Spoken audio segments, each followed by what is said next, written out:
Welcome to નુપાસ kitchen. આજે સરસ એક મેંગો ડેઝર્ટ બનાવીએ. અત્યારે મેંગો સિઝન છે અને મેંગો સિઝન પતી જાય એ પહેલાં આપણે સરસ મજાની મેંગો કેક બનાવીએ. તો ચાલો આપણે રેસીપી શરૂ કરીએ. એ પહેલાં જો તમે મારી ચેનલ સબસ્ક્રાઈબ ન કરી હોય તો જલ્દી કરી દેજો અને બેલ આઇકન પ્રેસ કરી દેજો, જેથી આવી જ સરસ ડિલિશિયસ ટ્રેડિશનલ કે અવનવી વાનગીઓનું નોટિફિકેશન મળતું રહે. તો સૌથી પહેલાં એક મિક્સિંગ બાઉલમાં મેં અડધો કપ કેસ્ટર શુગર લીધી છે, જે ઝીણી ખાંડ આવે ને તે લેવાની. તેમાં 1/4 કપ ઓઇલ નાખ્યું છે. તમે સનફ્લાવર કે કોઈ બી ઓઇલ યુઝ કરી શકો છો. મેં ઓલિવ ઓઇલ યુઝ કર્યું છે. ત્યારબાદ કેરીનો પલ્પ ઉમેર્યો છે.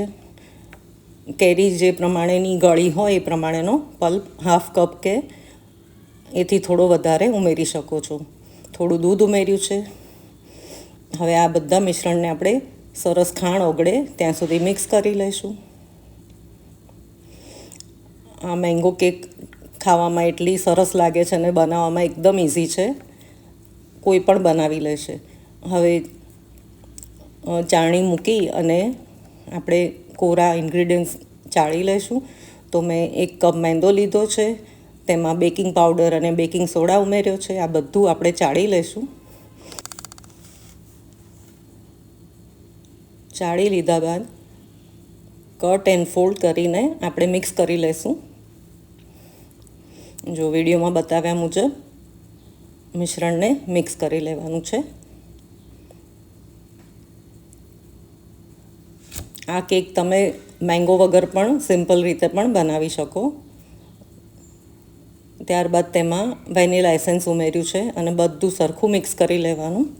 એક રસ થાય ત્યાં સુધી આપણે મિક્સ કરી લઈશું અને કટ એન્ડ ફોલ્ડ મેથડથી જ મિક્સ કરવાનું, અને બહુ વધારે પડતું મિક્સ કરવાનું નથી. જો આપણું મિશ્રણ તૈયાર છે.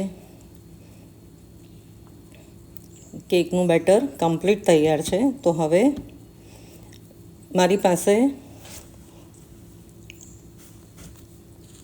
આ રીતનું સિલિકોન મોલ્ડ છે.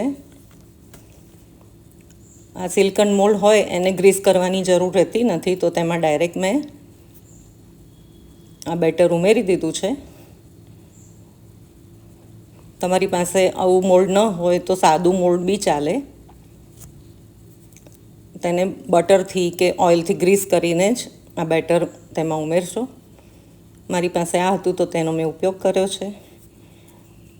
હવે ઓવનને 10 મિનિટ 180 ડિગ્રી પર આપણે પ્રીહીટ કરી લઈશું અને તેમાં લગભગ 25થી 30 મિનિટ સુધી આ કેકને 180 ડિગ્રી પર આપણે બેક કરીશું, કે જે પ્રમાણે તમારું ઓવનનું ટેમ્પરેચર હોય એ રીતે સેટ કરી લેજો. જો આપણી કેક સરસ મજાની બેક થઈ ગઈ છે. હવે તેના પર આઈસિંગ ડ્રીઝલ કરી અને કેકને એન્જોય કરવાની. આ રીતનું આઈસિંગ સુગર અને મિલ્કનું જ મેં આ આઈસિંગ તૈયાર કર્યું છે. તેને આ કેક પર રેડી અને ખાવાની એટલી બધી મજા આવે છે. આ સિમ્પલ કેક એટલી બધી સ્વાદિષ્ટ લાગે છે, અને જો હું કાપીને બતાવું એટલી સ્પોન્જી બની છે. જુઓ છે ને, એટલી બધી ઇઝી છે બનાવવાની. તમે કોઈ બી બનાવી શકો છો આને.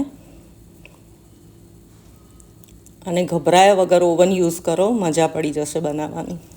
મારું તો થેરપી છે બેકિંગ કરવું. મને ઘણું જ ગમે છે બેક કરવું, અને કેક કૂકીઝ એ બધું બેક કરવાની એટલી બધી મજા આવે છે ને.